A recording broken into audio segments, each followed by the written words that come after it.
뭐 안철수 후보가 지금 한 5년째 정치를 하고 계시는데 문재인 후보와 굉장히 악연이 많았습니다, 그동안. 맞습니다. 그 악연이 계속 이어지고 있는 거죠. 예. 어떻게 보면 문재인 후보의 뭐 가장 카운터 파트너는 박근혜 그 씨라기보다는 안철수 씨라고 뭐 평가를 할 수도 있는 뭐 그런 측면이 있는데 이게 뭐 여러 측면에서 이제 부딪혔던 적이 있는데 첫 번째는 2012년 대선 단일화 국면이었죠. 예, 그렇습니다. 이 부분에 대해서는 그 더불어민주당 홍영표 네. 의원이 대선 비망록이라는 이제 기록을 남겼죠. 네, 네. 이 책 누가 제일 열심히 잘 읽으셨습니까? 이 시작하면 제가 전문가죠. 이 책을 통째로 읽고 요약을 해서 네. 페이스북에서 지금도 영원히 공유당하는 몇 년째 공유를 당하고 있는 그런 게시물인데요. 오, 메가 히트 쳤군요. 네, 맞습니다. 예, 그럼 뭐 비망록 전문가 네. 윤가핀님이 한번 브리핑을 해주시죠. 예, 홍영표 의원은 당시에 문재인 후보 선대위 종합상황실장이었습니다. 네. 그때의 기억에서 의존해서 쓴 기록들이고요. 물론 이 글이 퍼지는 과정을 보니까 다른 사람들의 반응을 보니까 뭐 안철수 의원의 입장에서는 부당하다, 뭐 사실관계가 틀렸다라는 의견들도 있는데 저는 일단 이 책의 저자인 홍영표 의원의 기록을 그대로 전달하는 것이니까 그렇게 알아주시면 되겠습니다. 먼저 8월에 경선을 했죠. 민주당에서 경선을 했습니다. 그래서 계속 지원을 요청하기 시작합니다. 선대위에 들어와서 지원을 하기로 했는데 손학규 만덕산 손학규 선생이 불참하고 김두관 정세균 의원이 들어와서 10월 23일이 되어서야 참여했습니다. 굉장히 우리가 쉽게 말하면 똥줄타는 상황입니다. 네. 8월에 경선이 끝났으면 빨리 들어와서 정상적으로 선거운동을 해야 되는데 좀 여러 가지로 열악하고 어려운 상황이었다는 거 기억해 주시면 좋겠고요. 당시에 이제 단일화 국면을 앞두고 아무래도 우리는 이제 안철수 후보와 연대를 하거나 단일화를 해야 되는 입장이기 때문에 친노 컬러가 있는 인물들은 캠프에서 거의 다 배제가 된 상황이었어요. 그렇지.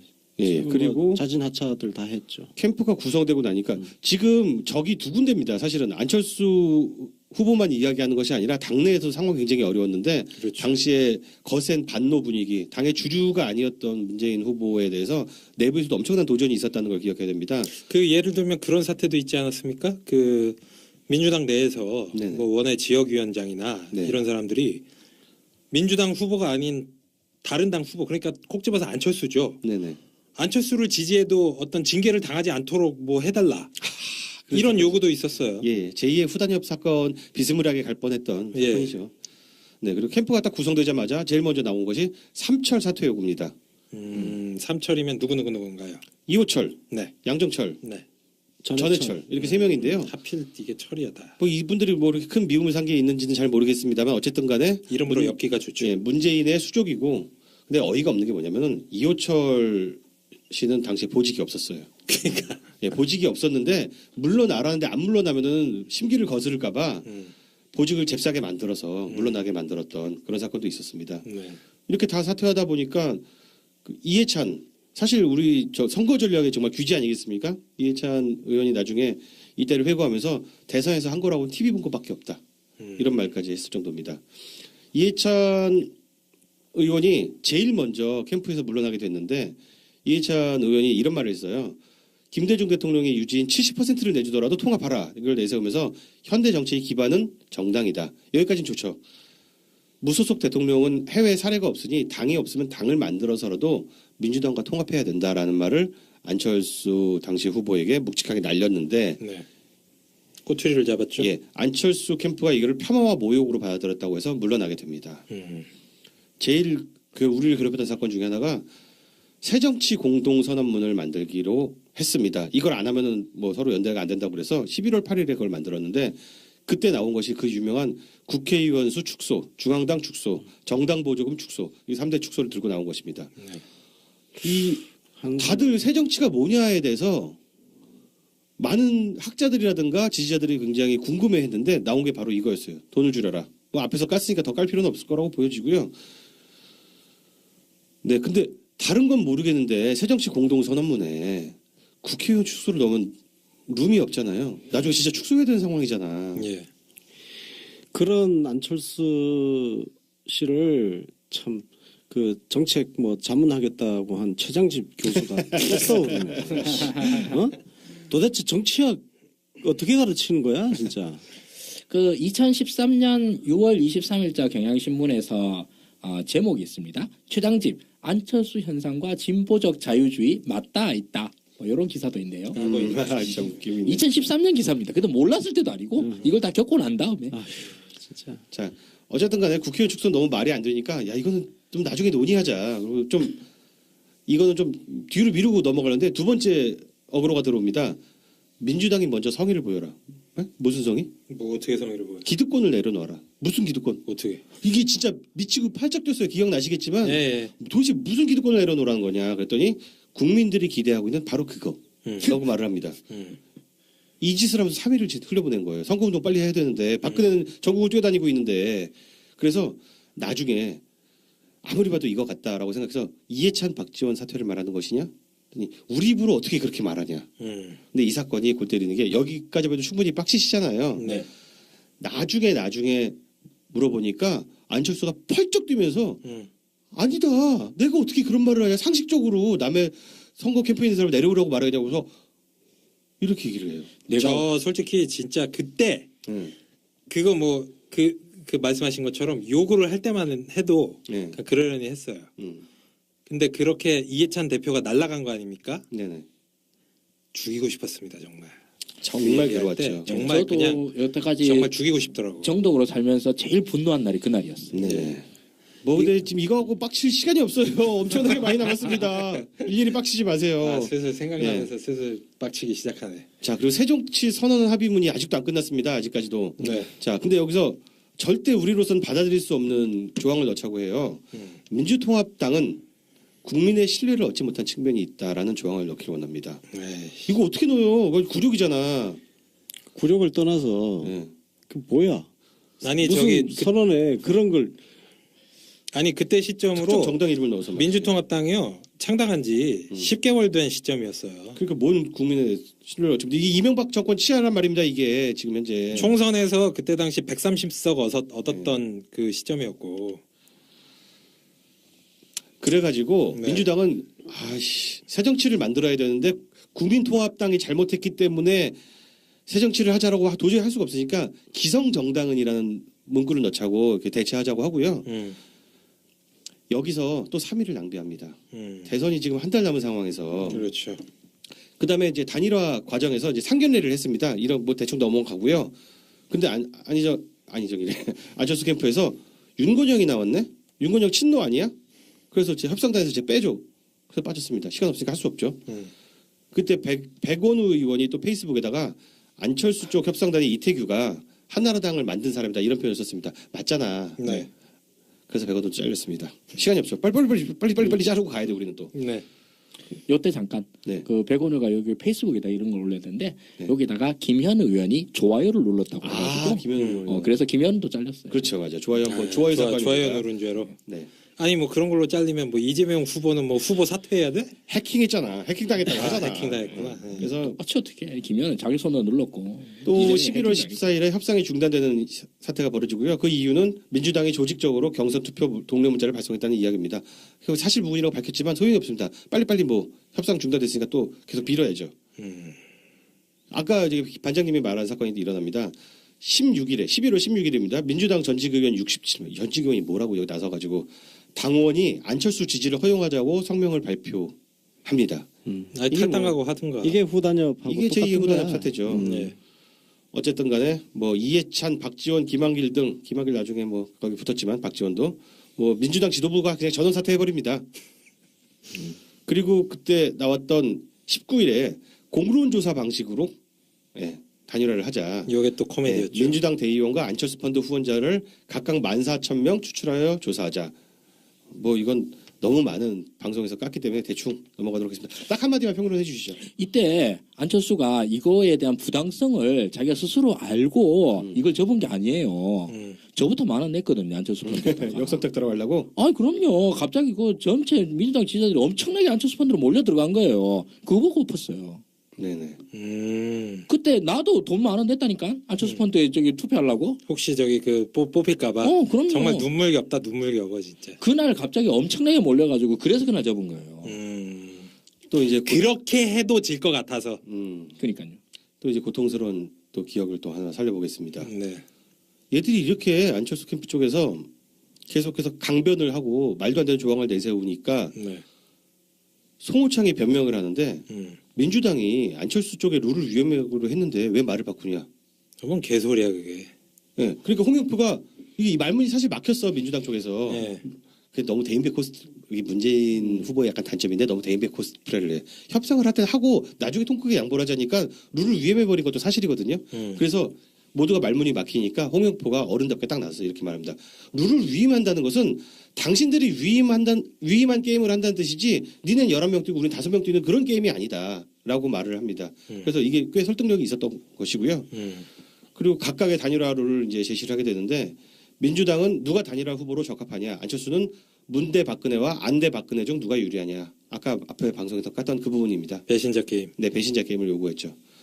하다 지쳐서 22일에 문재인과 안철수가 드디어 단독 쇼부를 치러 그랜드 힐튼 호텔에 도착합니다. 그때 문재인은 사실 양보할 마음이 있었던 것이죠. 많은 뭐 증언에서 나오는데 네 맘대로 하라라고 가려고 했는데 이게 쉬운 게 아닙니다. 아까 우리 또 단일화에서 이야기했잖아요. 자기 맘대로 되는 게 아니에요. 문재인 후보는 당시 그랜드 힐튼 호텔 가는 과정에서 민주당 언론으로부터 양보를 하더라도 의결 기구를 통해서 당과 국민의 동의를 구해라. 독단적으로 양보하면 안 된다는 전화를 수십 통 수백 통을 받고 본인들이 양보하고 싶어요. 솔직히 그때 당시만 해도 그렇게 욕심이 많은 후보가 아니었잖아요. 그렇죠. 양보하고 싶지만 호랑이 등에 올라탄 거지. 국민의 선택을 받고 당원의 선택을 받아서 된 것이기 때문에 원로들까지 이렇게 갈구니까 어쩔 수가 없는 입장입니다. 그리고 단독 회담을 마치고 왔는데 무슨 말을 들었는지는 잘 모르지만 우리들은 대충 알고 있죠. 여기서 이야기하진 않겠습니다. 단독 회담을 마치고 완전히 지친 상태로 넉다운이 돼서 돌아와서 나는 이제 할 일 다 했다. 당신들이 좀 알아서 해라 하고 숨어버리는 현상까지 생깁니다. 거의 그 수준이었을 거야. 박근혜랑 독대 뭐 네. 그 2시간 동안 네. 하는. 저는 이제 금태섭 의원이 쓴 책을 읽었어요. 이게 내단을 갖고 싶다. 이번에 이제 홍영표 의원의 반대편이죠. 네네, 그렇죠. 금태섭 의원도 협상단에 들어갔었어요. 그때 안철수 쪽. 안철수 쪽 협상단. 양쪽 입장을 다 들을 수 있는 기회네요. 네. 근데 금태섭 의원 책에 나온 이야기입니다. 이게 여기서 보면 맨 처음에 이게 그 우리가 이제 맛이 갔던 그 펀드 이야기 이게 11월 19일 날 제안이 돼요. 네. 11월 19일이 제안이 되는데 우리 총선 대선이 언제였습니까? 12월 23일이잖아요. 한 달 남겨진 사이에 대선? 이렇게, 예. 대선 12월 19일 아닌가요? 12월 19일이죠. 예. 그러니까 딱 한 달 남겨진 시점에 이 제안이 나왔어요. 문제가 뭐냐면 그전에도 쭉 계속 협상이 있었거든요. 그 전까지 안철수의 안이 없었던 거예요. 아, 그랬었지. 맞아.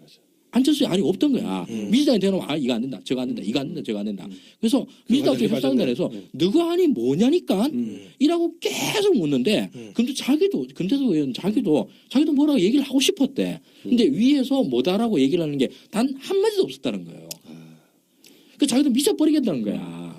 그러니까 무슨 협상을 하냐고. 그러니까 협상 자체가 아예 안 되는 거예요. 그러면서 여기서 오만 이제 핑계를 다 대면서 까기만 깐 거예요. 누구 나가라. 이것만 하면서 지금 여기서 나왔던 게 뭐 이게 문제라서 없고 이거 3일 보내고 이런 거 있잖아요. 이게 사실은 안철수 쪽에서 할 말이 없으니까 시간을 끈 거예요, 그냥. 정할모들이라 설계를 못 하나? 설계를 못하지. 아니 이거는 그 후보 또는 후보와 거의 준하는 입장에서 라인에서 오다가 나와야지 협상에서 할 거 아니에요. 근데 오다가 안 내려오지. 어느 정도의 가이드라인조차도 아무것도 없이 협상단을 보낸 거야. 그러고 이제 민주당 쪽에서 보내면은 그거 그냥 퇴짜만 놓는 거죠. 계속 퇴짜만 놓는 거죠. 그럼 오만 핑계만 다 대고 이걸 하다가 최초로 나온 게 펀드 얘기인 거예요. 네. 그 이제 금태섭도 그 얘기 꺼냈다가 이제 오만 쪽이는 정도 다 판 거지. 이걸 그 안으로 들고 왔냐. 본인도 창피했구나. 그렇지 본인 창피한 거지. 흑역사. 예. 저는 사실 금태섭 의원 책을 사실은 금 의원님한테 직접 사인본으로 받았어요. 근데 옛날 생각하면서 짜증이 나가지고 안 보다가 오늘 방송 때문에 새로 봤어요. 새로 봤는데 뭐 어느 정도 뭐 이해한 부분도 있고 이러는데 저는 사실 안철수의 대선 이전까지 금태섭 변호사의 팬이었어요. 저 그 양반 나온 책 다 사서 다 읽었어요. 사기만 산 게 아니라 읽기까지 하고 그랬었는데 대선 때 그 지랄 하는 거 보는데 완전히 맛이 가가지고 그 이후로도 뭐 수탁이 깠죠. 수탁이 깠는데 이 양반이 좀 나름대로 대인배 코스프레 한다고 해서 나한테 책까지 보내주더라고. 그 주소 불러가지고. 그래서 받았는데 그 요번에 다시 읽고 난 다음에 그때에 가졌던 그 분노, 화남 이런 것들이 오히려 더 커지더라. 이 양반도 나름대로 자기들도 우리 쪽에서도 책임이 좀 있다 뭐 이런 얘기를 하는 걸 듣고 나니까 더 야마가 도는 거예요. 그리고 그 사연을 들어보니까 더 어이가 없어. 이 양반은 지금 당신이 써놓은 글로만 봐도 이게 말이 되는 소리를 한 거냐. 근데 우리 쪽의 책임도 없다고 할 수 없다. 이따위 수준으로 얘기를 하냐고. 내 같으면 정말 부끄러워서 얘기를 못 할 것 같은데 밖에 얼굴도 못 내밀 것 같은데. 아니 그 책에 뭐 설득력 있는 그런 주장은 있나요? 설득력은 아니라 설득력이 있어요. 상황 논리가 이해가 되니까. 본인의 상황 논리지 안철수의 상황 논리는 아니잖아요. 안철수의 상황 논리인 거죠. 그래요? 왜냐 안철수가 바보라 가지고 안철수가 정치적 지능이 좀 낮아가지고 바보가 아니에요. 정치적 지능이 좀 낮아가지고 자기가 결정을 못하니까 계속 알 수 없는 비선 라인들한테 오다가 안 떨어지면 안철수의 결단이 아무것도 없었던 거예요. 그걸 이제 김태섭 의원이 요 책에 써놨고. 그렇죠. 제가 보기엔 듣고 보니까 금태섭 의원의 난감함은 이해하겠는데 그렇죠. 뭐 안철수 입장에서 이해가 되는 건 이방록에 없죠. 대한 반론이 설득력 있는 건 없는 거죠. 그럼요, 당연하죠. 아니 세상에 저기 좋아요 눌렀다고 자르라고 지랄하는 캠프가 세상에 어디 있어요. 근데 그걸 했다고. 그리고 여기서 안철수가 그 당시에 있었을 때 뭐 수도 없이 열받게 하는 것도 있었지만서도 이 사람에 대해서 결정적으로 미쳐버렸던 게 역시 이해찬 사퇴하라 이런 얘기였었어요. 네. 근데 이게 정말 그렇잖아요. 남의 회사 사장 잘라라라고 삼성이랑 그 LG가 둘이 가전 사업가고 둘이 붙고 있는데 LG 사장이 삼성 사장 누구 잘라라라고 얘기를 하면 삼성 사장이 무슨 말을 하겠어요. 정치를 혐오의 대상으로 보기 때문에 선수 높은 놈들은 더 많이 들어올 거 아니야. 뭐 이런 사고방식이겠죠. 거의 그 수준인 거죠. 그냥 너 나가 하는 얘기를 아주 서슴치 않고 해요. 근데 저는 한 가지 시나리오를 더 상상할 수 있다고 보는 게 우리 지난 회에서 그런 얘기 했잖아요. 우리가 상식 수준에서 안철수를 까게 되면 이게 설명이 안 되는 부분이 몇 개 있다고. 저는 그런 상상도 합니다.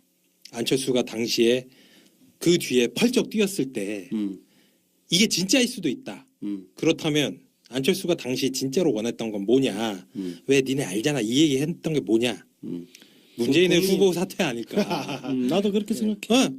저는 그랬을 가능성도 분명히 크다고 생각해요. 왜 그러냐면은 지금 상상이니까 안철수 의원의 정치적 행보를 보면 누구하고 대화 타협을 하는 사람이 아니야. 그러니까 그야말로 내 선의를 알아줘 이거야. 그러니까 내가 그 박원순 시장 나갈 때 나 양보했고, 내가 지금 뭔가 하여튼 야권을 위해서 통 크게 지금 하고 있는데 네가 알아서 짜줘줘야지. 그런 거거든. 그게 가능하다고 본 거예요. 안철수. 그게 저는 전례가 있습니다. 문국현이에요. 문국현도 정동영이나 야권 단일화 갖고 완전 사람 미쳐버리게 만들었잖아요. 정동영 보고 사퇴하라고 그랬었죠. 그러니까요. 맞아. 난 그때 얘기를 하는 게 그때 문국현 워딩 아직도 기억해요. 정동영 후보가 사퇴한다면 후보 단일화에 나갈 것이다. 아니 정동영이 말도 안 되는. 그 말 자체가 한 문장 내에서 모순이잖아요. 단일화가 아니잖아 그거는. 그러니까 정동영이 사퇴를 하면 단일화 되는 거지. 단일화를 할 필요가 뭐 있어요. 지가 혼자 나가면 되는 거지. 그 얘기는 이제 그런 것 같아요. 그 정동영 후보가 먼저 사퇴를 하면 내가 그 당시 뭐 민주당이었죠. 이인재랑 후보 단일화 한다 이런 말인 거예요. 뭐 그럴 수도 있고 아니면은 정동영이 후보를 그냥 사퇴를 하면 뭐 대통령 되면 내각을 뭐 민주당한테 뭐 좀 양보 좀 해줄 수 있다 뭐 이런 뉘앙스일 수도 있고. 제가 사실 문국현 그 얘기를 하고 난 다음 나중에 기자할 때 문국현 만나서 직접 물어봤어요. 네. 눈 똑바로 뜨고 물었거든요. 당신이 이런 말을 했었는데 말이 안 되지 않느냐. 네, 그랬더니 말을 빙빙 돌리면서 끝까지 사람이 알아들을 수 없는 말을 하더라고요. 명쾌하지 못해 역시. 근데 이제 문국현 후보가 당시 지지율이 뭐 한 잘 나갈 때 뭐 10% 정도? 그러니까요. 그랬을 때도 그런 발상을 하는 게 어떤 이 CEO 출신 대선 후보의 한계인데 안철수 후보는 저는 그런 발상 분명히 했을 수 있다고 봅니다. 그리고 그 후보 사퇴했잖아. 네. 후보 사퇴도 보니까 캠프하고 상의도 안 하고 지원자 했죠. 자기 혼자 그냥 발표를 맞아. 그 한 거 아니야. 유명하죠. 예. 자, 그럼 그 그러면- 사건으로 가기 위해서 저한테 딱 2분만 더 주십시오. 네. 지금 얘기 한 반 정도 왔는데 어. 제가 2분 대로 비망록 끝내드리겠습니다. 맞아. 예. 오케이. 자, 1.1형 여사라는 별명이 왜 나왔는지 설명을 드리겠습니다. 그날 밤에 박선숙 선대 그 이전에 굉장히 중요한 일인데 그 당시에 얼마나 지지자들과 그 정권 교체를 원하는 사람들이 지쳐 있었냐면은 하다 안 되니까 이 양쪽 캠프의 이 줄다리기를 보고 문화예술인과 종교인 모임에서 이런 방식으로 풀어달라고 제안을 하기까지 합니다. 그래서 우상호 공보단장이 그걸 해결하겠다 이렇게 갔는데 박선숙 선대본부장이 갑자기 기자회견을 엽니다. 협상이 아니야. 기자회견을 그냥 열어서 발표를 합니다. 가상 대결 플러스 지지도 대결로 하자. 완전 진에 유리한 방식이죠. 네. 그것도 단 하나의 기관을 통해서 가자고 합니다. 이게 마지막 제안이라고 최후 통첩을 하고 이걸 분석을 해보니까 엄청나게 허용 오차가 커지는 불리한 방식입니다. 그래서 좀 더 토론을 해보시죠라고 했더니 아닙니다. 1.1획도 고치지 말고 이안을 받으십시오라고 해가지고 엄청나게 화냈던 거 기억나시죠? 그 장면? 네, 그 장면 기억나요. 엄청나게 무서운 표정. 예, 이렇게 해서 말이 안 되는데 그 상황을 토대로 여론조사를 돌려보니까 오차 범위를 넘는 문재인의 우사였다고 합니다. 그렇게 돌렸더니 네. 뭐 이거는 양쪽의 이야기를 듣지 못했고 그 문재인 캠프의 주장입니다. 그러고 나서 안철수가 사퇴를 하게 됩니다. 네. 안철수가 사퇴해서 모두들 기뻐했느냐? 문재인 캠프는 당시에 펑펑 울었다고 합니다. 사람들이 그렇죠. 컨벤션 효과를 기대했는데 다 날라게 생겼네. 그 다음에 나오는 논쟁들은 뭐 집에 찾아가고 이런 논쟁도 있었고 선거운동을 열심히 도와줬니 안 도와줬니 이 짐승 같다니 뭐 이런 얘기들이 나왔는데 자 여기서 마무리하도록 하겠습니다. 이렇게 어려운 시기를 우리는 견뎌왔고 그게 약 한 달 반의 기간입니다. 우리 아까 그 얘기했잖아요. 단일화가 쉬울까? 이렇게 타이트하게 매일매일 붙으면서 했는데도 한 달 반입니다. 아마 쉽지 않을 겁니다. 아니 뭐 한번 맛 좀 봤으면 좋겠어. 저 자유한국당 쪽에 이미 만덕산에 조금 맛을 봤잖아요. 어그로에. 그 자유한국당 너네들도 여태까지 보던 거와는 전혀 다른 뉴 타입을 한번 보게 될 겁니다.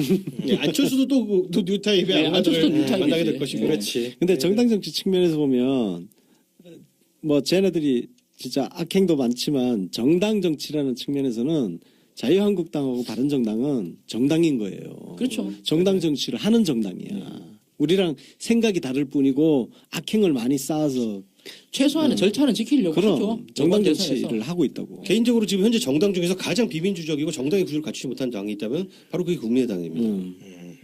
그러니까 아니 이번 국민의당 경선 같은 경우도 뭐 길거리에다 그냥 오다 가다 그냥 아무나 그냥 와서 투표할 수 있는 그게 그것뿐만이 아니라 안철수 후보 개인의 선거운동을 33명의 당직자들을 불러서 시킨다든가 정당의 구조를 갖추실 분 사당이지 친한 패권주의 정당이지. 고대 정당입니다. 고대 정당. 고대 정당?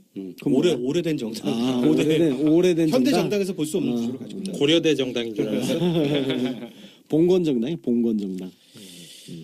이렇게 해야 되는데 이제 안철수 같은 경우에는 뭐랄까 제가 이제 계속 안철수 의원 같은 경우는 다른 거 보고 당구 칠 때 정신으로 고등학교 정치 교과서 좀 보라고 얘기를 하는 것 중에 하나가 이 사람은 절차적 정의에 대해서 아무런 개념이 없어요. 민주주의에 대한 이해 자체가 안 돼 있는 네, 것 같아요. 그러니까 민주주의가 뭐예요? 그냥 별거 아니에요. 그냥 한마디로 줄여라 그러면 절차에 대한 존중이에요. 그리고 그 절차를 통해서 나온 결론은 내 의사와 다른 의사가 나왔다 하더라도 그 절차에 대해서 승복하는 게 그게 민주주의 아닙니까 그게. 그런 건 전혀 없고 이제 안철수 씨는 본인에 대한 존중만 있죠. 그렇죠. 예. 나를 존중을 민주주의라는 것은 내가 대통령이 되는 절차일 뿐이야. 예. 그러니까 경쟁이라는 거에 대한 개념 자체가 없어요. 이런 특권 의식이 어디서 나오는지 상상이 안 그래서 가. 나는 좀 의아한 거는 아니야 의아하진 않아. 그 국회의원 선거 나가는 거 그건 경쟁이잖아. 네. 나는 이 형분이 만약에 그 나중에라도 선거 총선을 앞두고 만약에 여론조사를 돌렸는데 조금 안 될 것 같은 그런 숫자 나오면 불출마할 것 같아. 그렇죠. 왜냐면 이번에 그 완주 자체가 목적이라고 보는 사람도 많습니다. 되건 안 되건. 저번에 완주를 못했기 때문에 완주 자체가 목적일 수도 뭐 있어요. 이번에는 무조건 완주하겠지. 근데 또 몰라요 또. 맞아요. 안철수를 우리가 어떻게 감히 예상하겠습니까? 자, 그럼 뭐 2012년 대선 단일화 국면 나름 양측에서 그 협상단에 참여했던 홍영표 의원과 지금은 더불어민주당이지만 당시에는 안철수 캠프의 측근으로 분류되던 금태섭 의원 네. 두 사람의 이제 그 얘기들을 한번 크로스 체킹을 해봤고요. 아 여기서 잠깐만 네. 저기 예. 딴 얘기 좀 해도 될까요? 들어보고. 날릴 거면 날리시고 예. 저기 얘기 나온 김에 예. 그 금태섭 의원의 책을 보고 있어요. 금태섭 의원님한테 제가 한때 옛날 옛적에 팬이었던 사람으로서 좀 뭐랄까 좀 주제 넘게 충고 한 말씀 드릴게요. 좋다. 저는 금 의원님의 여태까지 나온 말씀들을 통해서 사실 그 어떤 뭐 임팩트를 받았다기보다 화를 많이 냈어요. 네. 화를 많이 냈는데 왜 그러냐 하면 이분이 너무 사소한 거예요. 정말 사소한 거에 화를 벌컥벌컥 내요. 제일 대표적인 얘기가 옛날 무슨 뭐 최고위원회 하다가 거기 여자 최고위원이 노래 한 번 불렀대. 연분홍 치마 어쩌고저쩌고 하는 노래 한 번 불렀다고. 유승희 의원. 유승희 의원 노래 불렀다고. 그걸 그렇게 극딜을 하더라고. 근데 아니 세상에 여태까지 있어 왔던 그 수많은 안철수 쪽에서의 악행들에 대해서 페이스북에서 한마디도 안 하더니만 이번에 더불어민주당에서 누가 하나 노래 불렀다고 그렇게 극딜을 하나? 여전히 그 멘탈은 안철수랑 함께 했을 때 그 멘탈 갖고 있는 거야. 예. 아니 그렇잖아요. 안철수 의원은 나와가지고 이렇게 이제 궁시렁궁시렁 하는 책을 썼어요. 안철수도 뭐 문제다. 안철수는 길거리 걸어가는데 자기는 흙탕물 튀는 저 진흙바닥 길에다가 이렇게 자기 맨날 2시간 동안 걷게 만들고 자기는 안쪽에 편한 길을 걷게 만들고 이런 것도 하고 뭐 이거 궁시렁궁시렁은 해요. 그런데 정말로 한국 정치사에서 중요한 문제가 있었을 때 계속 침묵하고 그러니까 이런 것들이 좀 뭐랄까 금태섭 의원이 이제 국회의원이잖아요. 그냥 뭐 원외 인사도 아니고 그냥 뭐 민변의 한 변호사인 것도 아니잖아요. 국회의원이라고 그러면은 자기가 생각했을 때 말 그대로 민주주의적 정의에 어긋난다라고 생각할 수 있는 그 수많은 일들에 대해서는 다 침묵하고 노래 부르는 것 같고 그렇게 극딜하고 이러는 거의 마인드 자체가 이 책에서도 엄청 많아요, 사실. 그런 거엔 또 화를 내더라. 저 우리 문재인 지지자들 네. 뭐 문자 폭탄 뭐 이런 거는 또 되게 화를 내대. 그러니까요. 어? 그게 그렇게 화날 일이었으면 그 이전에 있어 왔었던 일들에 대해서 하다못해 지금 박사모 집회에 대해서 그 공개적으로 그렇게 화를 내던가? 별로 화 안 내요. 내가 패친 끊어버렸어. 그러니까 지켜볼 거야. 이게 저기 뭐 한국 정당에서 제1정당에서 나름대로 주목받고 있는 신인 정치인이라 그러면 정치적 경중을 좀 따질 줄 아는 안목을 기릅시다. 네. 그 뭐 어쨌든 뭐 이번 에피소드가 금태섭 급딜 에피소드는 아니기 때문에 뭐 요 정도로 네, 정리를 끝까지 하겠지만 금태섭 의원 같은 경우에는 뭐 저도 전부터 계속 눈여겨 보고 있어요. 그게 이제 좋아서 눈여겨 보고 있는 게 아니라 여러 가지 왜 삼국지에 보면 제갈량이 위원 처음 만나고 나서 배반의 상이다. 그래가지고 처음에 참수하려고 그러다가 뭐 유비가 말리고 뭐 그래가지고 그랬는데 결국 나중에 배신을 하지 않습니까? 위원이 그런 쎄한 느낌이 뭔가 이렇게 든단 말이죠. 그래서 금태섭 의원 같은 경우에는 좀 한동안은 좀 자중자애하시고 이 더불어민주당의 어떤 그 팀플레이에 유기적으로 녹아드는 법을 좀 배우셨으면 하는 뭐 여담으로 깨알같이 또 저격을 했습니다. 다시 주제로 넘어가자면 2012년이 끝이 아니었죠. 2015년 탈당 사태가 있습니다. 헬이다 헬. 예, 근데 이제 요 얘기는 뭐 조금 오래 안 된 얘기라서 뭐 자세하게 저희가 구구절절 읊을 필요는 없고 간단하게 뭐 정리를 한번 해주시죠. 자, 2012년과 2015년을 겪으면서 문바들이 독해진 겁니다. 그렇죠. 아시겠어요? 졸라 독해졌죠.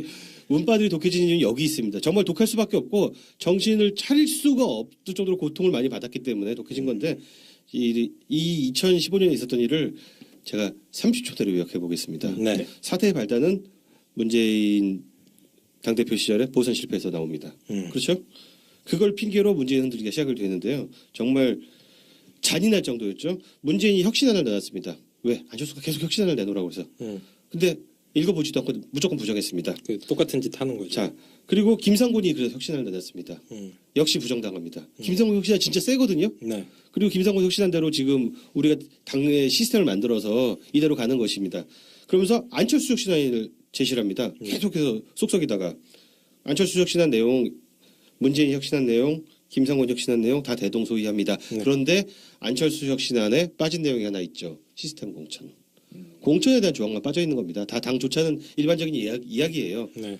문재인이 그거 안 받았죠. 아니 공천을 하자니까 제대로 공천을 시스템 공천을 하자니까 이거 안 받아줍니다. 그래서 안철수에 계속해서 졸르고 흔들기가 시작되고요.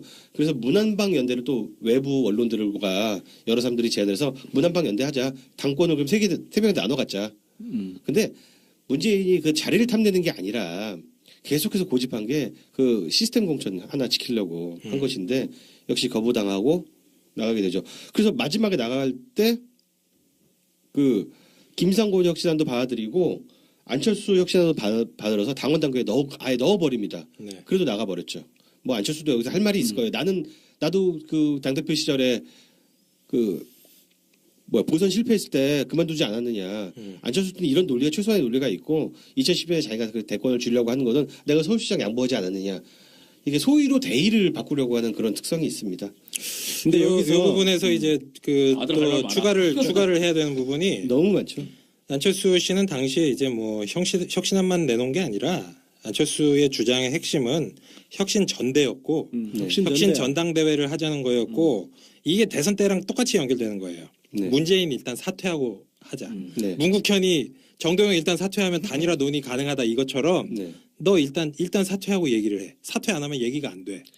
그렇게 얘기를 한 거고 그게 이제 말이 안 되는 게 아니 뭐 이 전적이 한 번 있었잖아요. 남의 당 대표를 날려놓고 그래놓고서 이게 어찌 됐든 같은 당 내에서 뭐 사퇴하라고 요구는 할 수 있어요. 요구는 할 수 있는데 그게 이제 여러 가지 뭐 어떤 여론적 조건이나 명분 이런 게 합치됐을 때 당대표가 물러나면 물러나는 거고 김한길이랑 안철수 같은 경우에는 그때 당시 상황 우리가 알잖아요. 세월호 참사 직후 지방선거에서 그냥 뭐 또이또이하게 된 다음에 그 다음에 치러진 재보선에서 참패를 한 거 아닙니까? 그것도 공천을 굉장히 이상하게 해가지고 그리고 당시에 저기 김한길 안철수 사퇴하라는 사람 아무도 없었어요. 친노 중에선 적어도 없었어요. 맞아요. 네, 친노는 원래 이 매너는 굉장히 깔끔해. 그러니까요. 네, 우리는 절차에 충실해요. 지네들이 사퇴한 거야. 지네들이 지방선거 공천 다 해놓고 그 재보선 그거 공천 다 해놓고 지네들이 찔려서 사퇴를 한 거지. 그래서 이 기본적으로 사퇴 요구를 했는데 합법적으로 선출된 당대표가 안 한다고 그러면은 다음 텀으로 넘어가야 되는 겁니다. 근데 자기 마음대로 안 되면 끝까지 가. 끝까지 하고 지가 나가버리잖아. 저는 그때 했던 안철수의 한마디가 아직도 기억이 납니다. 네. 혁신전대 받아주면 내가 꼴찌를 하더라도 승복하겠다. 뭐야, 어쩌라고. 아니, 이건 뭐 개를 승복 안 하면 어쩔 건데. 개를 개라고 한다라는 말과 똑같잖아요. 당연히 선거에서 나갔는데 지면 승복을 해야지. 안 승복 안 하면 지가 어쩔 건데. 그러니까. 이걸 갖다 나름대로 비장하게 얘기를 하는 거야. 아니 뭐 용팔이들 불러가지고 깽판이라도 치게? 승복 안 할 거면? 아니 이 말 하기 전까지 그럼 사람들이 다들 승복 안 할 줄 알고 있었으니까. 자, 여기서 되게 중요한 포인트 제가 아주 빠른 속도로 곱창을 먹어야 되는 관계로 짚어보겠습니다. 이게 물러나라고 하고 문재인 당신도 혁신전대에 나오라고 합니다. 그러면서 자기는 꼭 물러나라는 게 아니다. 내가 꼭 당대표 해먹고 싶어서 그런 게 아니다. 이렇게 빠져나갈 빈틈인데 책임지고 물러나는 사람이 어떻게 바로 선거에 나와요. 그러니까요. 상식을 가진 문재인은 받지 않을 거라고 생각하고 사실상 물러나면 내가 하겠다는 이야기입니다. 근데 왜 그렇게 집착을 했느냐. 그 당대표가 뭐 이렇게 중요하다고. 2016년에 총선이 있잖아요. 공천권이 중요했다. 왜 그렇게 공천권에 집착을 하느냐. 자기가 당도 없고 개파도 없어졌다는 그 한이 너무 깊기 때문에 이 혀를 단신으로 들어와서 민주당을 다 개파를 접수하겠다는 그런 의미의 중요한 도전이기 때문에 그게 받아들여지지 않을 때 탈당한 것이다. 이 맥락을 잘 짚고 보시면 이해가 쉬울 것 같습니다. 그리고 민주당 쪽 당직자들이 그런 말 많이 해요. 그리고 소위 말해서 딴 동네에서 딴 사람들한테 정잘날로 인정받는 그러니까 뭐 정치권에 있는 사람들 이런 사람들을 굉장히 많이 하는 얘기인데 그때 당시에 이야기했던 문재인의 시스템 공천 이거는 정말 나쁜 것이고 이것 때문에 호남 의원들이 나간 건 너무 당연하다. 왜냐하면 자기가 물러날 게 뻔히 알기 때문에 이런 걸 했던 게 바보 같은 짓이다. 이런 얘기도 엄청 많아요. 제가 단적으로 말하는데 그런 말 하는 애들이 바로 구악이에요. 그렇죠. 네. 부정치고. 예. 아니 공천을 기준에 맞춰서 하겠다라고 얘기를 했는데 그 기준에 안 맞을 것 같아서 도망가는 의원들이 너무 안타깝고 무서워서 그게 잘못됐다라고 얘기를 하는 것 자체가 그 얘기의 방점이 어딨냐는 거예요. 저는 그런 소리를 수도 없이 들었어요. 들을 때마다 참 어이가 없었는데 이 부분에서는 대놓고 깎여요. 그런 얘기. 당시에 시스템 공천하자고 하는 것으로 인해 가지고 당에 분란이 생겼다라고 문재인 까는 사람들 많습니다. 그 사람들 보시면은 여러분들 앞으로도 자주 보시게 될 거예요. 그냥 대놓고 얼굴에다가 경멸의 표시를 하셔도 됩니다.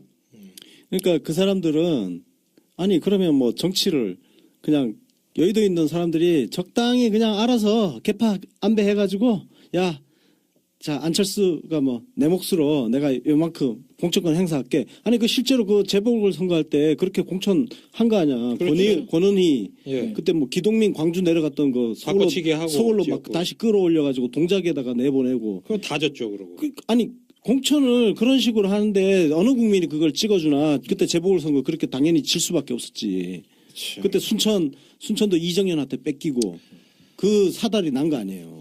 그러니까 한마디로 여태까지 국민들이 그걸 다 보고 있다니까. 정당이 정말 뭔가 합리적으로 민주적으로 돌아가고 있는지 당 꼬라지를 보면서 투표를 한다니까. 그러니까 우리가 새누리당이 뭐 악행이 많지만 걔네들은 나름대로 또 그 당 안에 있는 당헌 당규를 기준으로 해서 공천을 한단 말이에요.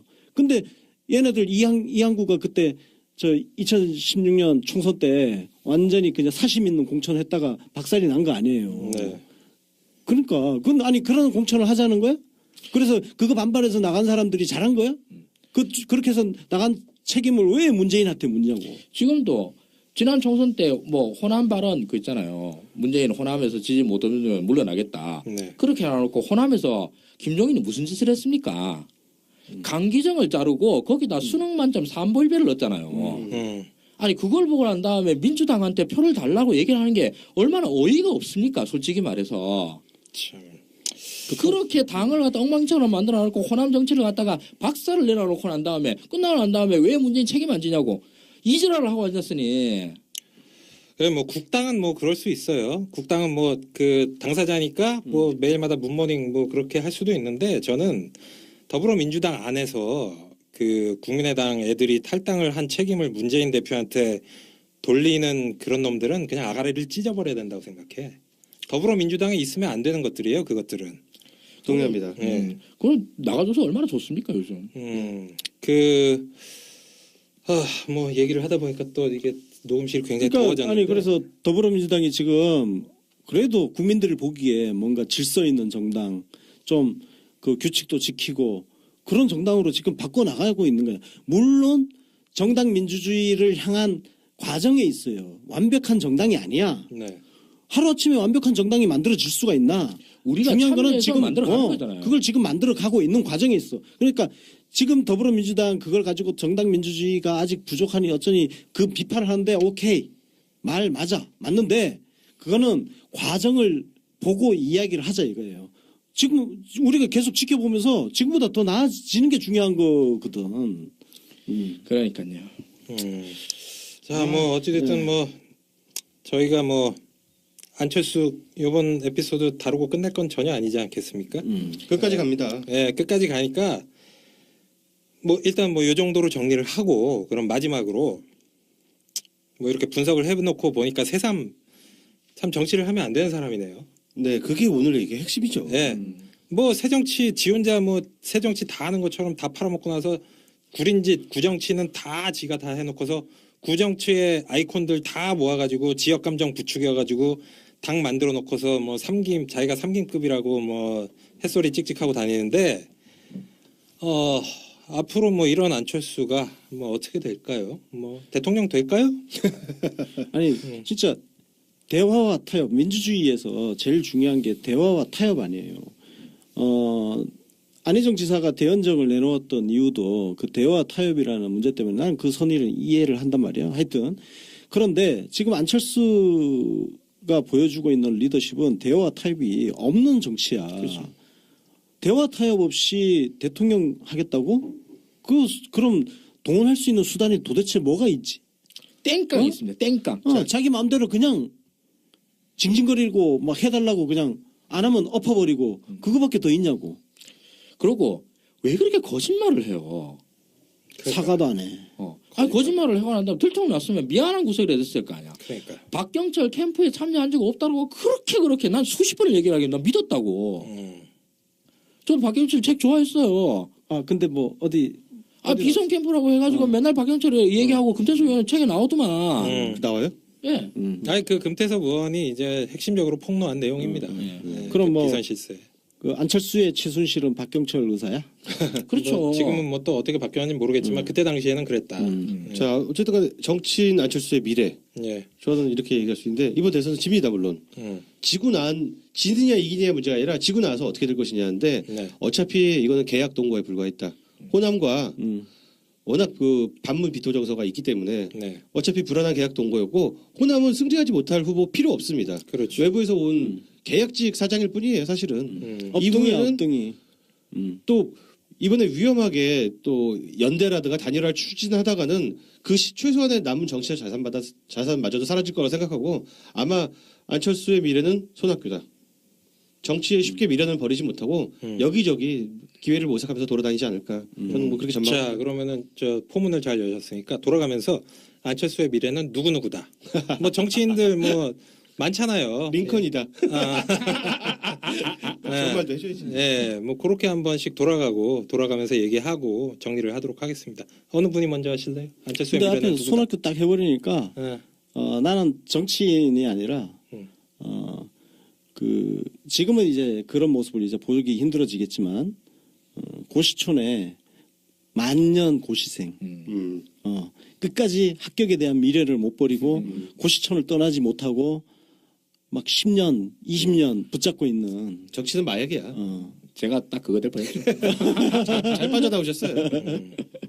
하승준님은 제가 좀 예측을 틀려가지고 예측하기도 이제 무서워졌는데 그래서 이제 반대로 예측해. 반대로 예측해 팔레처럼. 근데 이번에는 예측보단 각오를 얘기하는 게 좋겠습니다. 네. 저는 대한민국 최고 안가로서의 명성을 여태까지 획득해 왔다라고 스스로 자부하고 있습니다. 인정합니다. 예. 향후에도 안철수의 앞날에 재를 뿌리기 위해서 최선을 다해서 안철수의 정치적 말로가 매우 비루해지도록 제 모든 걸 다 바칠 겁니다. 저도 돕겠습니다. 네, 감사합니다. 제가 마지막으로 하고 마치자면 저는 안철수의 미래는 정몽준. 상당히 정몽준과 어느 날 갑자기 사라져 버렸어. 그럼 깨끗하게 그만두는 건데. 일단 정몽준은 지금도 정치인이잖아. 성공한 정치인인데. 그러게. 성공한 정치인인가요, 정몽준이? 대선 후보에서 사라졌지 의원은 오래 해먹고 계시죠. 게다가 우리한테 까이지도 않잖아. 근데 지금은 의원 아닙니다. 의원도 아니야. 서울시장 선거에 나왔다가 박원순 후보한테 졌기 때문에 지금은 그냥 개털입니다.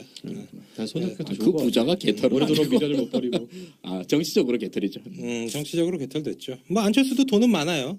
그렇죠. 예, 그러니까 뭐 그렇게 뭐 이렇게 정리를 하고 절대로 이번 에피소드가 마지막이 아니라는 거. 예, 저희 예전에 뭐 할 게 너무 많아 사실. 얼마나 집요하게 못한 게 너무 많아. 또 다른 안씨를 물어뜯은 전력이 있으니까. 우리는 하나의 문장으로도 2시간 깔 수 있습니다. 그러니까요. 예, 그렇기 때문에 이번 편 끝이 아니니까요. 다음 에피소드 또 기대해 주시고요. 밥 먹으러 갑시다. 배고파 죽겠다. 우리 오늘 지금 거의 4시간째 녹음인데. 누가 알아주나. 그러니까 막 그냥 그롤링 창법까지 그냥 코스프레 하면서. 어대문인데 고생들 많다. 여태까지 하지 말라고 그랬지. 지금까지 그 에피소드 들어주신 청취자분들께 정말 감사드리고 저희는 또 다음 에피소드 때 좋은 주제 찰진 멘트 등으로 찾아뵙도록 하겠습니다. 수가 펄쩍 뛰면서 아니다. 내가 어떻게 그런 말을 하냐. 상식적으로 남의 선거 캠페인 있는 사람을 내려오라고 말하냐고 해서 이렇게 얘기를 해요. 저 솔직히 진짜 그때 그거 뭐 그 말씀하신 것처럼 요구를 할 때만 해도 그러려니 했어요. 근데 그렇게 이해찬 대표가 날아간 거 아닙니까? 네네. 죽이고 싶었습니다 정말. 정말 괴로웠죠. 정말 저도 그냥 여태까지 정말 죽이고 싶더라고. 정독으로 살면서 제일 분노한 날이 그날이었어요. 네. 뭐 근데 지금 이거 하고 빡칠 시간이 없어요. 엄청나게 많이 남았습니다. 일일이 빡치지 마세요. 슬슬 생각나면서 슬슬 빡치기 시작하네. 자, 그리고 새정치 선언 합의문이 아직도 안 끝났습니다. 아직까지도. 네. 자, 근데 여기서 절대 우리로서는 받아들일 수 없는 조항을 넣자고 해요. 민주통합당은 국민의 신뢰를 얻지 못한 측면이 있다라는 조항을 넣기를 원합니다. 이거 어떻게 넣어요? 그거 굴욕이잖아. 굴욕을 떠나서 그 뭐야? 아니 무슨 저기 선언에 그런 걸 아니 그때 특정 시점으로 정당 이름을 넣어서 말이죠. 민주통합당이요 창당한 지 10개월 된 시점이었어요. 그러니까 뭔 국민의 신뢰를 얻지? 이게 이명박 정권 치하란 말입니다. 이게 지금 현재 총선에서 그때 당시 130석 얻었던 그 시점이었고 그래가지고 네. 민주당은 새 정치를 만들어야 되는데 국민통합당이 잘못했기 때문에 새 정치를 하자라고 도저히 할 수가 없으니까 기성정당은이라는 문구를 넣자고 이렇게 대체하자고 하고요. 여기서 또 3일을 낭비합니다. 대선이 지금 한 달 남은 상황에서 그렇죠. 그다음에 이제 단일화 과정에서 이제 상견례를 했습니다. 이런 뭐 대충 넘어가고요. 근데 아니저기래 안철수 캠프에서 윤건영이 나왔네. 윤건영 친노 아니야? 그래서 제 협상단에서 제 빼줘. 그래서 빠졌습니다. 시간 없으니까 할 수 없죠. 그때 백원우 의원이 또 페이스북에다가 안철수 쪽 협상단의 이태규가 한나라당을 만든 사람이다 이런 표현을 썼습니다. 맞잖아. 네. 그래서 백원우 잘렸습니다. 시간이 없어. 빨리 자르고 가야 돼 우리는 또. 네. 요때 잠깐 네. 그 백원우가 여기 페이스북에다 이런 걸 올렸는데 네. 여기다가 김현 의원이 좋아요를 눌렀다고 아 해가지고 김현우 의원. 그래서 김현도 잘렸어요. 그렇죠, 맞아. 좋아요 한번 좋아요 사건. 좋아요 누른 죄로. 네.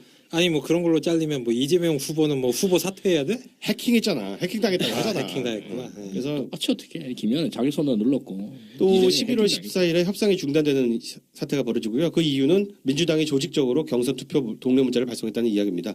그 사실 무근이라고 밝혔지만 소용이 없습니다. 빨리 뭐 협상 중단됐으니까 또 계속 빌어야죠. 아까 이제 반장님이 말한 사건이 일어납니다. 11월 16일입니다. 민주당 전직 의원 67명. 전직 의원이 뭐라고 여기 나서가지고 당원이 안철수 지지를 허용하자고 성명을 발표합니다. 아니 이게 탈당하고 하든가. 이게 후단협하고 이게 똑같은 제2의 후단협 거야. 사태죠. 네. 어쨌든 간에 뭐 이해찬, 박지원, 김한길 등 김한길 나중에 뭐 거기 붙었지만 박지원도 뭐 민주당 지도부가 그냥 전원 사퇴해버립니다. 그리고 그때 나왔던 19일에 공론 조사 방식 이게 내달라고 싶다. 이번에 이제 홍영표 의원의 반대편이죠. 네네, 그렇죠. 금태수 의원도 협상단에 들어갔었어요. 그때 안철수 쪽. 안철수 쪽 협상단. 양쪽 입장을 다 들을 수 있는 기회네요. 네. 근데 금태수 의원 책에 나온 이야기입니다. 이게 여기서 보면 맨 처음에 이게 그 우리가 이제 마시 갔던 그 펀드 이야기 이게 11월 19일 날 제안이 돼요. 네. 11월 19일이 제안이 되는데 우리 총선 대선이 언제였습니까? 12월 23일이잖아요. 한 달 남겨진 사이에 대선? 이렇게, 예. 대선 12월 19일 아닌가요? 12월 19일이죠. 예. 그러니까 딱 한 달 남겨진 시점에 이 제안이 나왔어요. 이 문제가 뭐냐면 그전에도 쭉 계속 협상이 있었거든요. 그 전까지 안철수의 안이 없었던 거예요. 아, 그랬었지. 맞아. 안철수의 안이 없던 거야. 민주당이 대놓으면 이거 안 된다. 저거 안 된다. 이거 안 된다. 저거 안 된다. 그래서 민주당 쪽 협상단에서 너가 안이 뭐냐니까 이라고 계속 묻는데 근데 금태수 의원 자기도 뭐라고 얘기를 하고 싶었대. 근데 위에서 뭐다라고 얘기를 하는 게 단 한마디도 없었다는 거예요. 그 자기도 미쳐버리겠다는 거야. 그러니까 무슨 협상을 하냐고. 그러니까 협상 자체가 아예 안 되는 거예요. 그러면서 여기서 오만 이제 저기 핑계를 다 대면서 까기만 깐 거예요. 누구 나가라. 이것만 하면서 지금 여기서 나왔던 게 뭐 이게 문제라서 없고 이거 3일 보내고 이런 거 있잖아요. 이게 사실은 안철수 쪽에서 할 말이 없으니까 시간을 끈 거예요. 그냥. 정할못들이라 설계를 못 하나? 설계를 못하지. 아니 이거는 그 후보 또는 후보와 거의 준하는 입장에서 라인에서 오다가 나와야지 협상에서 할 거 아니에요. 근데 오다가 안 내려오지. 어느 정도의 가이드라인조차도 아무것도 없이 협상단을 보낸 거야. 그러고 이제 민주당 쪽에서 보내면은 그거 그냥 퇴짜만 놓는 거죠. 계속 퇴짜만 놓는 거죠. 그럼 오만 핑계만 핑계는 다 되고 이걸 하다가 최초로 나온 게 펀드 얘기인 거예요. 네. 그 이제 금태섭도 그 얘기 꺼냈다가 이제 오만 쪽이는 정도 다 판 거지. 이걸 그 안으로 들고 왔냐. 본인도 창피했구나. 그렇지 본인 창피한 거지. 흑역사. 예. 저는 사실 금태섭 의원 책을 사실은 금 의원님한테 직접 저기 사인본으로 받았어요. 근데 옛날 생각하면서 짜증이 나가지고 안 보다가 오늘 방송 때문에 새로 봤어요.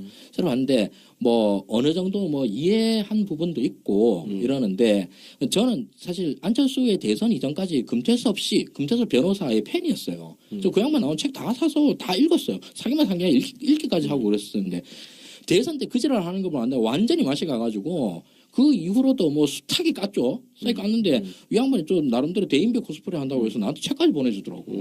주소 불러가지고. 그래서 받았는데 그 요번에 다시 읽고 난 다음에 그때에 가졌던 그 분노, 화남 이런 것들이 오히려 더 커지더라. 이 양반도 나름대로 자기들도 우리 쪽에서도 책임이 좀 있다 뭐 이런 얘기를 하는 걸 듣고 나니까 더 야마가 도는 거예요. 그리고 그 사연을 들어보니까 더 어이가 없어. 이 양반은 지금 당신이 써놓은 글로만 봐도 이게 말이 되는 소리를 한 거냐. 근데 우리 식으로 예, 단일화를 하자. 이게 또 코미디였죠. 예, 민주당 대의원과 안철수 펀드 후원자를 각각 14,000명 추출하여 조사하자. 뭐 이건 너무 많은 방송에서 깠기 때문에 대충 넘어가도록 하겠습니다. 딱 한마디만 평론해 주시죠. 이때 안철수가 이거에 대한 부당성을 자기가 스스로 알고 이걸 접은 게 아니에요. 저부터 만 원 냈거든요, 안철수 펀드. 역선택 들어가려고? 그럼요. 갑자기 그 전체 민주당 지지자들이 엄청나게 안철수 펀드로 몰려 들어간 거예요. 그거 보고 엎었어요. 네네. 그때 나도 돈 만 원 냈다니까 안철수 펀드에 저기 투표하려고. 혹시 저기 그 뽑힐까봐 그럼요. 정말 눈물겹다 눈물겨워 진짜. 그날 갑자기 엄청나게 몰려가지고 그래서 그날 접은 거예요. 또 이제 그렇게 해도 질 것 같아서. 그러니까요. 또 이제 고통스러운 또 기억을 또 하나 살려보겠습니다. 네. 얘들이 이렇게 안철수 캠프 쪽에서 계속해서 강변을 하고 말도 안 되는 조항을 내세우니까 네. 송호창이 변명을 하는데 민주당이 안철수 쪽에 룰을 위헌으로 했는데 왜 말을 바꾸냐? 저건 개소리야 그게. 예. 그러니까 홍영표가 이 말문이 사실 막혔어 민주당 쪽에서. 네. 그게 너무 대인배 코스 이게 문재인 후보의 약간 단점인데 너무 대인배 코스프레를 해. 협상을 하고 나중에 통크게 양보를 하자니까 룰을 위헌해 버린 것도 사실이거든요. 그래서 모두가 말문이 막히니까 홍영표가 어른답게 딱 나서 이렇게 말합니다. 룰을 위임한다는 것은 당신들이 위임한 게임을 한다는 뜻이지 니는 11명 뛰고 우리는 5명 뛰는 그런 게임이 아니다라고 말을 합니다. 그래서 이게 꽤 설득력이 있었던 것이고요. 그리고 각각의 단일화 룰을 이제 제시를 하게 되는데 민주당은 누가 단일화 후보로 적합하냐. 안철수는 문 대 박근혜와 안 대 박근혜 중 누가 유리하냐. 아까 앞에 방송에서 깠던 그 부분입니다. 배신자 게임. 네, 배신자 게임을 요구했죠. 하다 지쳐서 22일에 문재인과 안철수가 드디어 단독 쇼부를 치러 그랜드 힐튼 호텔에 도착합니다. 그때 문재인은 사실 양보할 마음이 있었던 것이죠. 많은 뭐 증언에서 나오는데 네 맘대로 하라라고 가려고 했는데 이게 쉬운 게 아닙니다. 아까 우리 또 단일화에서 이야기했잖아요. 자기 맘대로 되는 게 아니에요. 문재인 후보는 당시 그랜드 힐튼 호텔 가는 과정에서 민주당 언론으로부터 양보를 하더라도 의결 기구를 통해서 당과 국민의 동의를 구해라. 독단적으로 양보하면 안 된다는 전화를 수십 통 수백 통을 받고 본인들이 양보하고 싶어요. 솔직히 그때 당시만 해도 그렇게 욕심이 많은 후보가 아니었잖아요. 그렇죠. 양보하고 싶지만 호랑이 등에 올라탄 거지. 국민의 선택을 받고 당원의 선택을 받아서 된 것이기 때문에 원로들까지 이렇게 갈구니까 어쩔 수가 없는 입장입니다. 그리고 단독 회담을 마치고 왔는데 무슨 말을 들었는지는 잘 모르지만 우리들은 대충 알고 있죠. 여기서 이야기하진 않겠습니다. 단독 회담을 마치고 완전히 지친 상태로 넉다운이 돼서 돌아와서 나는 이제 할 일 다 했다. 당신들이 좀 알아서 해라 하고 숨어버리는 현상까지 생깁니다. 거의 그 수준이었을 거야. 박근혜랑 독대 뭐 네. 그 2시간 동안 근데 하는. 저는 이제 금태섭 의원이 쓴 책을 읽었어요. 뭐 안철수 후보가 지금 한 5년째 정치를 하고 계시는데 문재인 후보와 굉장히 악연이 많았습니다 그동안. 맞습니다. 그 악연이 계속 이어지고 있는 거죠. 예. 어떻게 보면 문재인 후보의 뭐 가장 카운터 파트너는 박근혜 그 씨라기보다는 안철수 씨라고 뭐 평가를 할 수도 있는 뭐 그런 측면이 있는데 이게 뭐 여러 측면에서 이제 부딪혔던 적이 있는데 첫 번째는 2012년 대선 단일화 국면이었죠. 예, 그렇습니다. 이 부분에 대해서는 그 더불어민주당 홍영표 네. 의원이 대선 비망록이라는 이제 기록을 남겼죠. 네. 이 책 누가 제일 열심히 잘 읽으셨습니까? 이 책하면 제가 전문가죠. 이 책을 통째로 읽고 요약을 해서 네. 페이스북에서 지금도 영원히 공유당하는 몇 년째 공유를 당하고 있는 그런 게시물인데요. 오, 메가 히트 쳤군요. 네, 맞습니다. 예, 그럼 뭐 비망록 전문가 네. 윤가핀님이 한번 브리핑을 해주시죠. 예, 홍영표 의원은 당시에 문재인 후보 선대위 종합상황실장이었습니다. 네. 그때의 기억에서 의존해서 쓴 기록들이고요. 물론 이 글이 퍼지는 과정을 보니까 다른 사람들의 반응을 보니까 뭐 안철수 의원의 입장에서는 부당하다, 뭐 사실관계가 틀렸다라는 의견들도 있는데 저는 일단 이 책의 저자인 홍영표 의원의 기록을 그대로 전달하는 것이니까 그렇게 알아주시면 되겠습니다. 먼저 8월에 경선을 했죠. 민주당에서 경선을 했습니다. 그래서 계속 지원을 요청하기 시작합니다. 선대위에 들어서 지원을 하기로 했는데 손학규 만덕산 손학규 선생이 불참하고 김두관 정세균 의원이 들어와서 10월 23일이 되어서야 참여했습니다. 굉장히 우리가 쉽게 말하면 똥줄 탄 상황입니다. 네. 8월에 경선이 끝났으면 빨리 들어와서 정상적으로 선거운동을 해야 되는데 좀 여러 가지로 열악하고 어려운 상황이었다는 거 기억해 주시면 좋겠고요. 당시에 이제 단일화 국면을 앞두고 아무래도 우리는 이제 안철수 후보와 연대를 하거나 단일화를 해야 되는 입장이기 때문에 친노 컬러가 있는 인물들은 캠프에서 거의 다 배제가 된 상황이었어요. 그렇지. 예, 그리고 자진 하차들 다 했죠. 캠프가 구성되고 나니까 지금 적이 두 군데입니다. 사실은 안철수 후보만 이야기하는 것이 아니라 당내에서 상황이 굉장히 어려웠는데 그렇죠. 당시에 거센 반노 분위기, 당의 주류가 아니었던 문재인 후보에 대해서 내부에서도 엄청난 도전이 있었다는 걸 기억해야 됩니다. 그 예를 들면 그런 사태도 있지 않았습니까? 그 민주당 내에서 네네. 뭐 원외 지역위원장이나 네. 이런 사람들이 민주당 후보가 아닌 다른 당 후보, 그러니까 콕 집어서 안철수죠. 네네. 안철수를 지지해도 어떤 징계를 당하지 않도록 뭐 해달라. 이런 요구도 있었어요. 예, 제2의 후단협 사건 비스무리하게 갈 뻔했던 예. 사건이죠. 네, 그리고 캠프가 딱 구성되자마자 제일 먼저 나온 것이 삼철 사퇴 요구입니다. 삼철이면 누구인가요? 이호철, 네. 양정철, 네. 전해철 이렇게 세 명인데요. 하필 이게 철이야 다. 뭐 이분들이 뭐 이렇게 큰 미움을 산 게 있는지는 잘 모르겠습니다만 어쨌든 간에 이름으로 엮기가 좋죠. 예, 문재인의 수족이고 근데 어이가 없는 게 뭐냐면은 이호철 씨는 당시에 보직이 없었어요. 그러니까 예, 보직이 없었는데 물러나라는데 안 물러나면은 심기를 거스를까봐 보직을 잽싸게 만들어서 물러나게 만들었던 그런 사건도 있었습니다. 네. 이렇게 다 사퇴하다 보니까 그 이해찬 사실 우리 저 선거 전략의 정말 귀지 아니겠습니까? 이해찬 의원이 나중에 이때를 회고하면서 대선에서 한 거라고 TV 본 것밖에 없다. 이런 말까지 했을 정도입니다. 이해찬 의원이 제일 먼저 캠프에서 물러나게 됐는데 이해찬 의원이 이런 말을 했어요. 김대중 대통령의 유지인 70%를 내주더라도 통합하라. 이걸 내세우면서 현대 정치의 기반은 정당이다. 여기까지는 좋죠. 무소속 대통령은 해외 사례가 없으니 당이 없으면 당을 만들어서라도 민주당과 통합해야 된다라는 말을 안철수 당시 후보에게 묵직하게 날렸는데 네. 꼬투리를 잡았죠. 예, 안철수 캠프가 이거를 폄하와 모욕으로 받아들였다고 해서 물러나게 됩니다.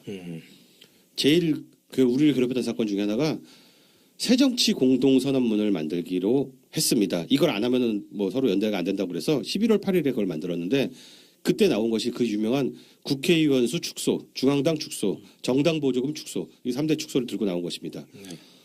이 다들 새정치가 뭐냐에 대해서 많은 학자들이라든가 지지자들이 굉장히 궁금해했는데 나온 게 바로 이거였어요. 돈을 줄여라. 뭐 앞에서 깠으니까 더 깔 필요는 없을 거라고 보여지고요. 네, 근데 다른 건 모르겠는데 새정치 공동선언문에 국회의원 축소를 넣으면 룸이 없잖아요. 나중에 진짜 축소해야 되는 상황이잖아. 예. 그런 안철수 씨를 참 그 정책 뭐 자문하겠다고 한 최장집 교수가 떴어. 어? 도대체 정치학 어떻게 가르치는 거야, 진짜? 그 2013년 6월 23일자 경향신문에서 제목이 있습니다. 최장집 안철수 현상과 진보적 자유주의 맞닿아 있다. 뭐 이런 기사도 있네요. 진짜 웃기네. 2013년 기사입니다. 그래도 몰랐을 때도 아니고 이걸 다 겪고 난 다음에 아휴, 진짜. 자, 어쨌든 간에 국회의원 축소 너무 말이 안 되니까 야 이거는 좀 나중에 논의하자. 그리고 좀 이거는 좀 뒤로 미루고 넘어가는데 두 번째 어그로가 들어옵니다. 민주당이 먼저 성의를 보여라. 에? 무슨 성의? 뭐 어떻게 성의를 보여? 기득권을 내려놓아라. 무슨 기득권? 어떻게? 이게 진짜 미치고 팔짝 뛰었어요. 기억나시겠지만 예. 예. 도대체 무슨 기득권을 내려놓으라는 거냐 그랬더니 국민들이 기대하고 있는 바로 그거 라고 말을 합니다. 이 짓을 하면서 3일을 흘려보낸 거예요. 선거운동 빨리 해야 되는데 박근혜는 전국을 뛰어다니고 있는데 그래서 나중에 아무리 봐도 이거 같다라고 생각해서 이해찬 박지원 사퇴를 말하는 것이냐? 우리 입으로 어떻게 그렇게 말하냐? 근데 이 사건이 골 때리는 게 여기까지 봐도 충분히 빡치시잖아요. 네. 나중에 물어보니까